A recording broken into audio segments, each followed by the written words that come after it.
Bula.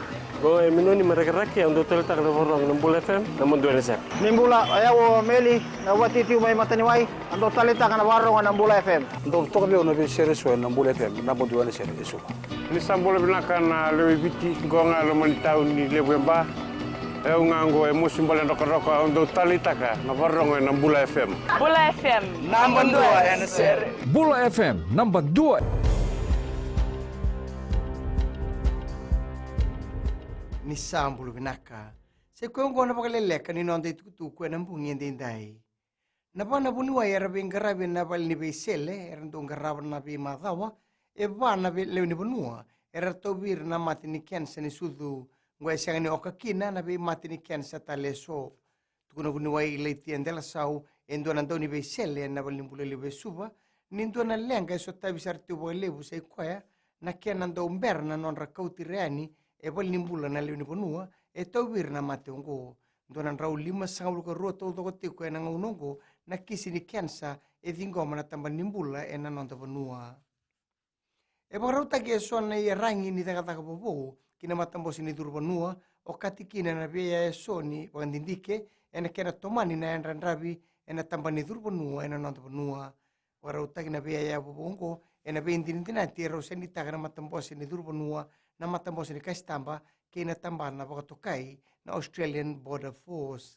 Tukun na komanda ni Australian Border Force, James Watson, ni bierang ni taka bobongo, e na rawan ni nandikebi kina na ibolatar ni durbanua lastaki, beir na ngole mai e na nonda banua.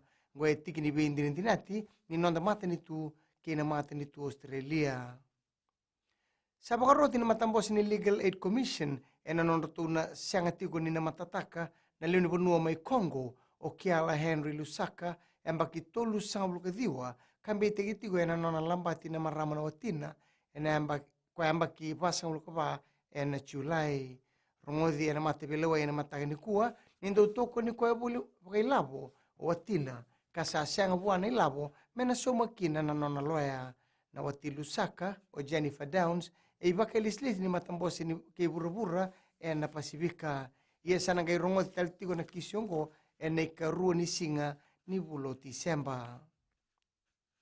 Kinang gito, e sabang dita ka na matambo si Bipadu na nando panua kaya South Pacific Boxing Promotions ni nanduan na Bipadu binaka e raw na pakarita ko kwadyo kay sabi natin na liba e na singa ni mataka.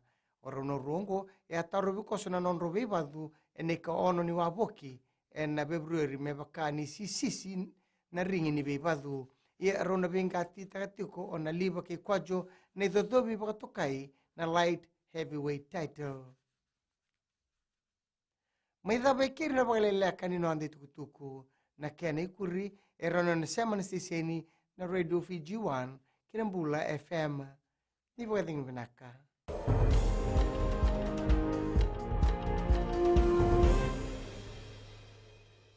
Bula na lang ko siya Dotale taka vuelve rongo sirma ko na redo fijo na kasi. Bula ya Veronica Melotoka Dotale veo na redo fijoan ando mai biti na vango merre telawa go ngai tabua ando tale taka na rongo na redo fijoan ando mai biti Bula go ngai no ke imba ando talita wale na warong na redo fijuan ena do mai ina wale.